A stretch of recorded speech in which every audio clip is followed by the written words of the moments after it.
Olá, olá, olá, pessoal. Nosso devocional de hoje, a gente vai refletir em cima de uma pergunta chamada do que você tem dúvida? É, e e para isso a gente vai refletir um pouco no contexto da ressurreição de Jesus, no capítulo 20 de João. E só expondo o texto um pouco, os, os discípulos, eles passaram sempre por avisos da parte de Jesus, que isso iria acontecer, que era necessário Jesus se entregar e depois ressuscitar e tudo. Jesus sempre os alertou a respeito disso. E no capítulo 20 de João, a gente encontra o seguinte cenário. Um ambiente triste, né, vamos dizer assim, porque eles ainda não tinham compreendido totalmente porque era necessário Jesus ser crucificado, morrer e depois ressuscitar. E a gente pode comprovar isso de acordo com o texto, porque quando algumas mulheres foram ao túmulo no domingo pela manhã, elas ficaram surpresas quando chegaram lá, né? Porque pensa bem, né? Elas estavam indo ao túmulo, nenhum homem estava indo com elas. E tipo, como que podiam, né, arrancar a pedra, assim, porque era uma pedra grande que geralmente punha na frente dos túmulos. E quando elas chegaram lá, elas ficaram surpresas justamente por isso, porque a pedra já não estava lá. Então, qual que é o pensamento mais lógico, né, da situação? Alguém roubou o corpo do nosso mestre, entendeu? Mas quando elas chegaram lá, elas viram tudo vazio, elas visualizaram anjos que falaram para elas: olha, por que você está olhando aqui para baixo? Por que você está procurando? Vocês estão procurando no mundo dos mortos quem está vivo, sabe? E depois uma dessas mulheres tem um encontro com um homem do lado de fora e ela pensa que é o jardineiro, mas na verdade era Jesus. E ao ter a luz acesa dentro dela, vamos dizer assim, ela exclama Rabone, né? Mestre, Rabi, mestre. E aí Jesus desaparece. E elas foram contar, elas foram relatar o que tinha acontecido. E numa das reuniões, Tomé não estava com eles, né? E Jesus apareceu lá para eles. Realmente, olha só, tudo que eu falei não era historinha para boi dormir, não. Olha eu aqui, entendeu? E Tomé não estava lá. E a gente sempre aprendeu, né, que Tomé sempre é o tal que assumiu o discurso, que eu quero ver para crer, não sei o quê. E aí numa segunda reunião que Tomé estava com eles, Jesus aparece novamente e se dirige diretamente a Tomé, né? Fala para Tomé: venha, coloca as mãos aqui nas minhas mãos, coloca as mãos no lado do meu corpo, né, no meu lado, e pare de duvidar e creia. Mais para frente no capítulo, Jesus explica a importância de muitos que não viram, mas creram. E a gente pode pensar até mesmo naquela época, não trazer pra gente, né, pra gente acabar se achando os maiorais da situação. Não, até mesmo naquela época, a gente pode pensar assim: quantas pessoas gostariam de ter tido a oportunidade de conhecer Jesus face a face e não tiveram, mas por causa de relatos, por causa de acontecimentos que ficavam sabendo, elas creram no coração. Mas a grande questão é que, assim, é muito fácil a gente aprender, né, e só falar, reproduzir tudo o que sempre nos ensinaram sobre Tomé, né? Você precisa ver para crer, o Tomé, não sei o que, vira até uma brincadeira. Mas a gente dificilmente traz essa palavra pra gente mesmo, né? A gente dificilmente nos questiona por que eu estou duvidando, do que estou duvidando, o que está contribuindo para a dúvida no meu coração aumentar. É muito fácil às vezes a gente falar sobre os outros, mas e a gente, né? E como está o nosso coração? O problema é isso, o problema é que assim como as mulheres lá ficaram surpresas e elas ficaram confusas, elas passaram a duvidar, sabe? Assim como uma delas declarou ao homem que ela viu: olha, me diz aí onde que você levou o corpo do meu mestre que eu vou lá buscar. Ou seja, sabe, a gente consegue compreender que não foi só o coração de Tomé que foi tomado por uma dúvida, sabe, que foi tomado por algo negativo, sabe? A gente muitas vezes tem o entendimento que duvidar é errado. O problema é a gente começar a duvidar do que nunca deveria ser questionado. Por exemplo, a gente tem uma pequena compreensão do conceito do que é o amor.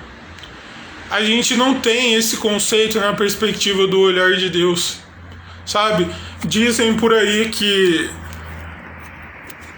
também não são todos, né, que se encaixam nessa frase, mas dizem por aí que uma grande parcela da revelação do amor de Deus é de uma mãe por um filho, porque é realmente um amor incondicional, não importa as situações que um filho possa estar afundado, uma mãe sempre ama um filho.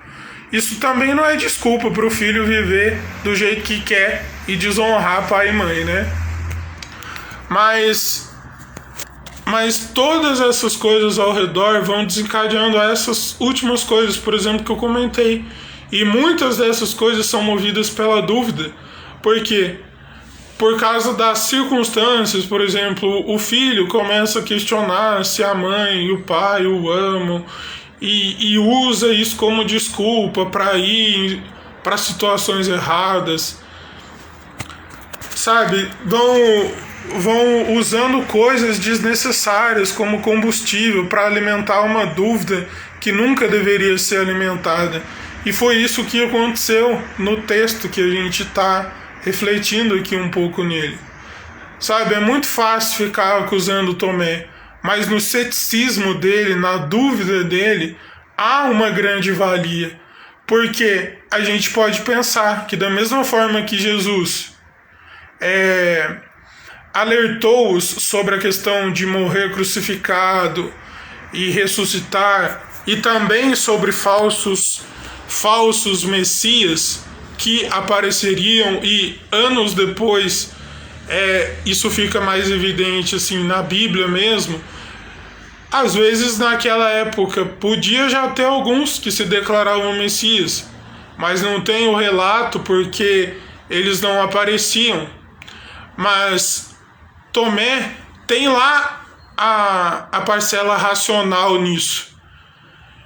Ele creu de todo o coração, ele andou em uma situação que Jesus estava direcionando os discípulos a retornar para onde Marta, Maria e Lázaro moravam, para ele ressuscitar Lázaro.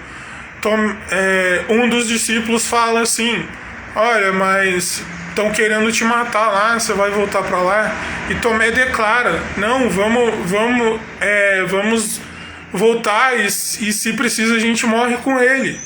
Então a gente passa a observar, a compreender que o problema de Tomé não era a falta de fé, não era uma dúvida, mas devido às circunstâncias que estavam ao redor, devido àquilo que ele ouviu durante anos, andando com Jesus, caminhando com Jesus, e E agora as circunstâncias mostram para ele que parece que tudo aquilo que ele tinha ouvido, tudo tinha acabado com a morte de Jesus na cruz. E assim é a gente hoje também. Só que a gente tá muito mais bombardeado por circunstâncias, por situações, por acontecimentos, e a gente nem se percebe, a gente não está alerta para isso. Muitas vezes o que não é Deus, o que não tem a ver com Deus, a gente pode não chamar de jardineiro igual aquela mulher chamou, mas a gente pode chamar de felicidade. Olha só a gravidade do erro que a gente pode cometer. Porque algo tá se encaixando com a minha satisfação pessoal, eu posso nomear que aquilo está vindo de Deus e na verdade não. E na verdade, aquela dúvida que a gente sempre teve no coração de não tentar algo, a gente silencia.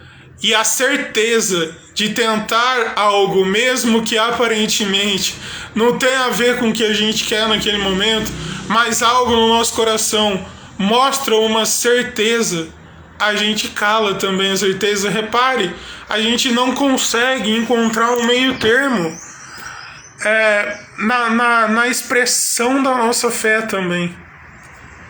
E por isso Jesus nos alerta: felizes aqueles que não enxergaram, aqueles que não viram, mas mesmo assim creram. Por quê? Porque hoje em dia a gente se deixa levar, infelizmente. Repare bem que aqui eu não vou falar a respeito de nomes, sabe? Mas repare bem, muitas vezes a igreja tem errado na confissão da fé, porque ela tem promovido circunstâncias, promovido eventos, promovido circunstâncias muitas vezes que faz as pessoas ter uma fé duvidosa.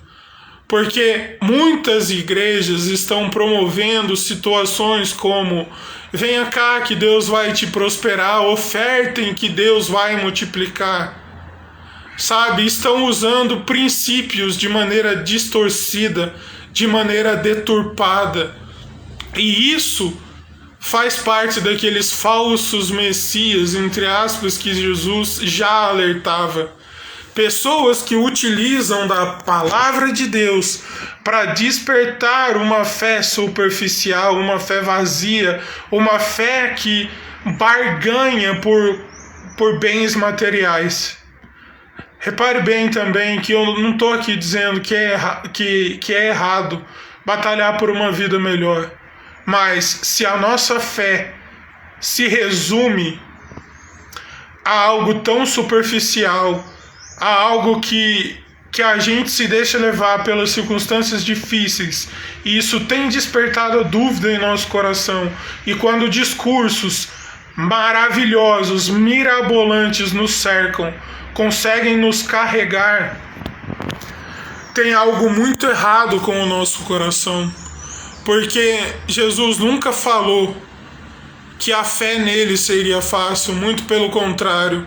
Ele disse que a gente teria aflições, mas é pra gente ter bom ânimo, que ele venceu o mundo. E quando ele fala que venceu o mundo, é justamente essa questão de ter ido contra o sistema que nós, seres humanos, sempre desejamos implantar no mundo. Com o nosso egoísmo, com a nossa arrogância, com o nosso orgulho, tudo isso fruto do pecado. Mas então você me pergunta: e como que eu posso me livrar disso hoje? A Bíblia diz que se você crê em seu coração e com a sua boca você confessar que Jesus é o seu Salvador, isso permitirá você experimentar essa libertação, essa liberdade. Mas muitas vezes a gente acha que esses discursos que são espalhados por aí é a verdadeira liberdade. Mas a verdadeira liberdade foi conquistada com Cristo, por Cristo e em Cristo naquela cruz. A gente precisa, a partir disso, fazer algumas perguntas diferentes das que foram feitas no começo. E são elas: Será que a fé que eu digo que eu tenho está promovendo esperança ao meu redor ou está promovendo dúvida? Será que a minha declaração de crer em Deus é baseada no que eu desejo conquistar na vida, mas isso não mostra o amor de Deus ao meu redor? Será que isso está acontecendo? E para finalizar, do que a gente tem duvidado em nossas vidas que a gente nunca deveria duvidar? E do que a gente tem possuído profunda convicção e na verdade a gente deveria duvidar? São perguntas extremamente importantes, assim como as que a gente fez lá no começo, para possibilitar uma fé cada vez mais firmada em Cristo, uma fé realmente pautada, baseada, estruturada na palavra de Deus. Então eu te pergunto, do que você tem dúvida?